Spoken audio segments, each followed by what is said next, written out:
Pourquoi c'est si difficile de se débarrasser des mauvaises habitudes? Tu t'es déjà dit, demain j'arrête, mais le lendemain, rien ne change. Encore un échec, encore une excuse. Tu n'arrives pas à arrêter tout ce temps que tu perds sur ton téléphone. Tu n'arrives pas à arrêter ces vidéos pornographiques qui te conduisent tout le temps à pratiquer la masturbation. Tu as appliqué toutes les méthodes que tu connais, mais rien ne change encore. Je promets partager avec toi dans cette vidéo 5 stratégies efficaces et approuvées qui puissent te permettre de rompre définitivement avec les mauvaises habitudes qui ne te permettent plus d'avancer dans ta vie. Parce que quand tu es enfermé dans ce boucle infernal, dans ce labyrinthe qui n'a plus d'issue, tu n'as pas le temps de penser efficacement à tes projets. Il y a certaines habitudes que tu dois éliminer de ta vie inévitablement si tu veux faire des progrès. Alors reste jusqu'à la fin de cette vidéo. 10 minutes. Ça vaut quoi dans la vie d'un homme quand on sait que l'existence entière se compte en plusieurs millions de minutes? 10 minutes pour changer ta vie. 10 minutes pour rompre avec les habitudes qui t'empêchent de progresser. Alors, si tu es nouveau sur la chaîne, tout d'abord, je t'invite à t'abonner, à activer la cloche de notification pour ne plus rater nos prochaines vidéos. Et je te promets que sur cette chaîne, ton développement personnel n'est plus un rêve, mais une réalité assumée. Allons-y. Voici 5 stratégies qui puissent te permettre de rompre définitivement avec tes mauvaises habitudes. Première stratégie, il faut identifier ce qui te pousse à agir. Chaque petite habitude que nous avons a un déclencheur. Il faut se poser la question, à quel moment je craque? Qu'est-ce qui me pousse à agir? Qu'est-ce qui est à l'origine de chaque action que je pose? Dès que tu te poses cette question, tu parviens à identifier ce qui est à l'origine des actes que tu poses. Ça peut être le stress, la solitude ou même la peur ou tout de même une notification sur ton téléphone. À un moment donné, une simple notification sur ton téléphone peut t'amener à perdre des minutes et des dizaines de minutes à regarder des futilités. Alors tu te poses la question, qu'est-ce qui me pousse à agir? Ça peut être également la fréquentation d'un ami. C'est plus facile pour toi d'arrêter de faire quelque chose que de dire non, je vais essayer, je ne vais pas aller loin. Parce que dès que tu commences, tu ne sais plus à quel moment tu y as passé beaucoup trop de temps. Tu sais que quand tu vas chez cet ami, il faut passer beaucoup trop de temps à jouer au jeu. Il est plus facile pour toi d'arrêter à perdre ton temps à jouer au jeu en limitant ta fréquentation de cet ami que de dire non, j'y vais, mais je ne vais pas jouer avec eux. Mais c'est faux, bien sûr que tu vas y jouer parce que dès que tu arrives chez les amis et que l'ambiance change, l'atmosphère t'oblige à faire ce qu'ils font. Et banalement, tu passes des heures, toute une journée à jouer aux consoles, à jouer à tout, à n'importe quoi. Et le soir, tu fais un bilan, tu te dis, qu'est-ce que j'ai fait de ma journée? J'ai passé tout mon temps à ne rien faire. Pour quelqu'un qui se masturbe trop, il y a juste une question qu'il faut se poser. Est-ce que je regarde la pornographie? Et généralement, c'est la cause de la masturbation. Quand tu regardes la pornographie, tu es excité et tu veux reproduire coûte que coûte ce que tu as vu. Tu n'as pas une femme. Imaginons que tu es célibataire. Alors, ton corps a besoin de tous les moyens possibles pour vivre ce fantasme que tu viens de visualiser. Alors, si tu es accro à la masturbation, la chose la plus simple à faire, c'est de limiter ton temps de visualisation de la pornographie. Donc, quand tu changes le déclencheur, je te le garantis, c'est le premier grand pas vers l'élimination directe d'une habitude qui te traumatise. Mais ce n'est pas tout. Après avoir identifié le déclencheur de tes mauvaises habitudes, tu dois maintenant passer à la deuxième stratégie qui est d'éliminer tout ce qui te tire vers le bas. En réalité, dans ce monde, si tu veux progresser, ton environnement doit t'y aider. Si tu veux changer, ton environnement est le premier facteur le plus important.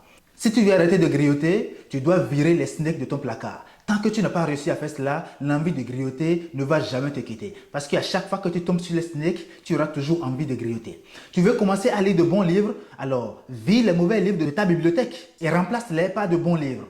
Place ta bibliothèque dans un espace dans ta maison qui puisse te permettre de tomber dessus à chaque fois. Au pied de ton lit par exemple, tu te réveilles le matin, tu ouvres les yeux, tu tombes sur ta bibliothèque. Tu ouvres ta porte, tu rentres dans ton salon, tu tombes sur ta bibliothèque.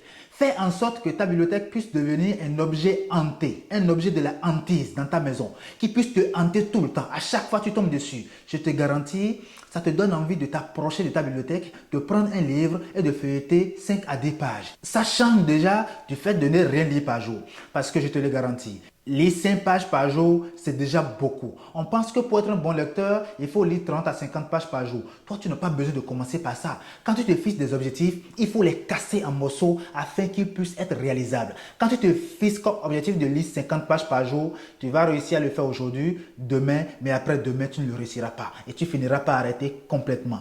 Mais quand tu te dis, je veux lire 5 pages par jour, je te le garantis, 5 pages, c'est comme rien. Tu le feras, 5 pages aujourd'hui, 5 pages demain, une semaine, 2 semaines après, tu seras toujours en train de le faire. Et tu te diras un jour, mais 5 pages c'est peu, il faut que je passe à 10, à 20, à 30 et c'est comme ça que tu progresses.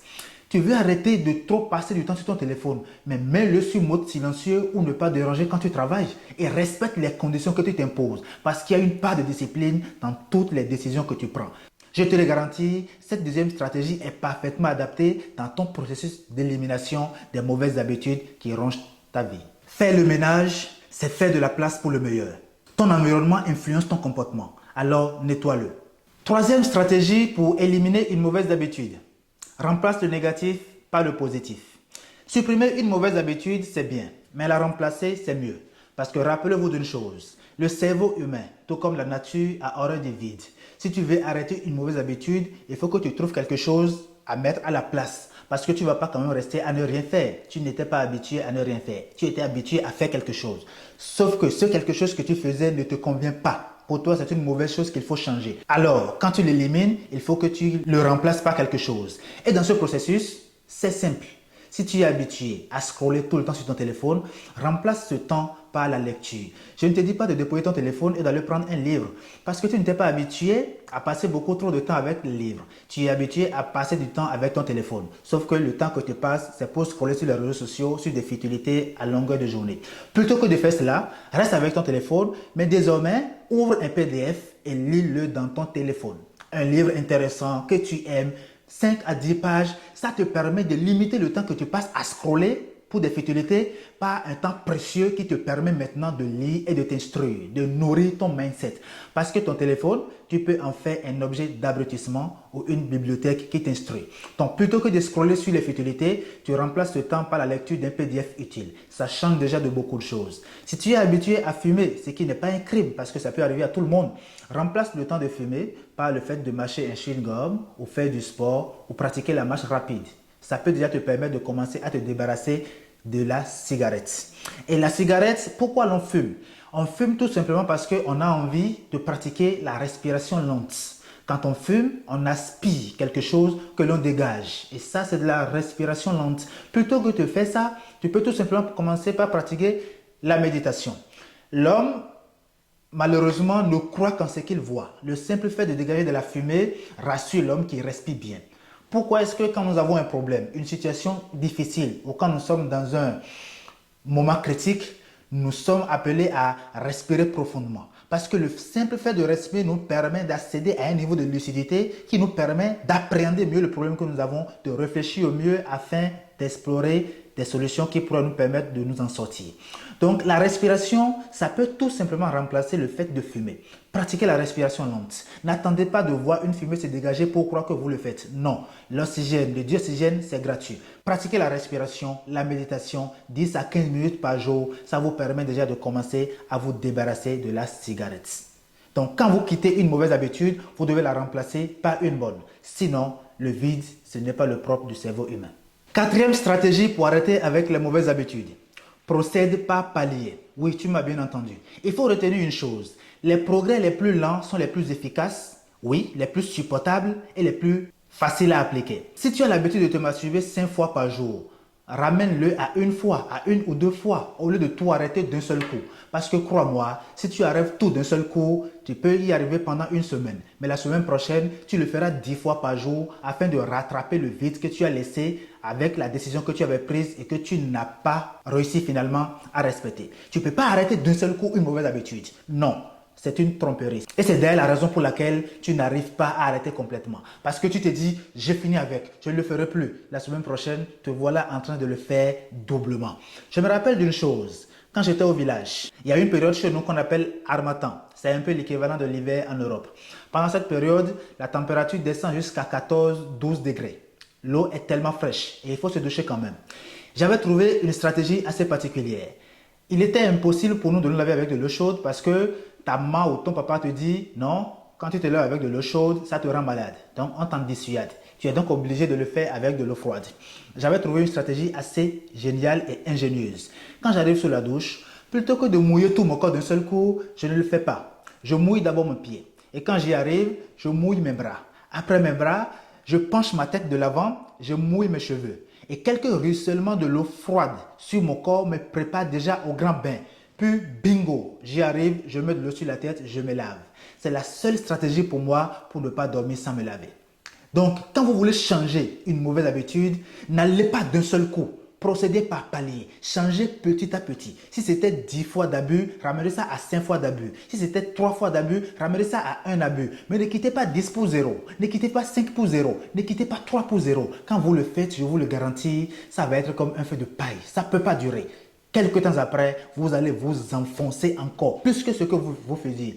Parce que vous avez sevré brusquement et de façon violente votre cerveau de ce à quoi il était habitué. Alors, pour rattraper le tir, il vous obligera à commencer, mais non seulement à faire plus que ce que vous faisiez. Prochainement, quand vous voulez changer une habitude, procédez par palier, allez pas à pas, n'allez pas brusquement. Puis, cinquième et dernière stratégie, plongez sans hésiter. Il y a un proverbe africain qui dit « Celui qui veut nager n'a pas peur du froid ». Toutes ces stratégies que je viens de partager avec vous n'ont aucun sens si vous ne passez pas à l'action. Parce que le changement que vous cherchez, l'amélioration des conditions de vie que vous cherchez se trouve de l'autre côté de l'action. Vous devez maintenant passer à l'action et être armé de la discipline, de la patience pour pouvoir affronter cet obstacle.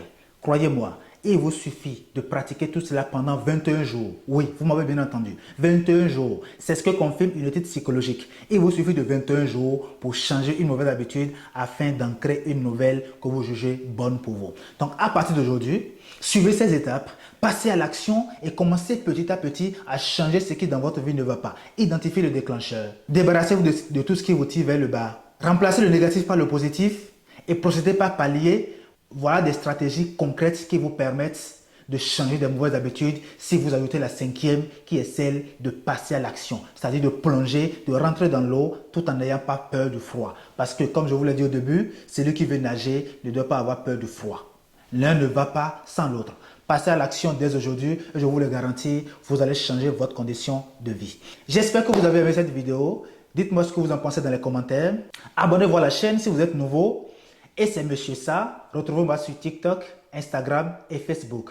Et comme vous le savez toujours, dans la vie, les émotions ne vous permettent pas de faire quoi que ce soit. Si vous êtes dans les émotions, je vous garantis que le changement sera difficile pour vous. La seule stratégie valable qui vous permet de réussir toutes les autres stratégies, c'est de mettre de côté vos émotions et de passer à l'action. Mettez de côté vos émotions et suivez le plan. Merci et à la prochaine.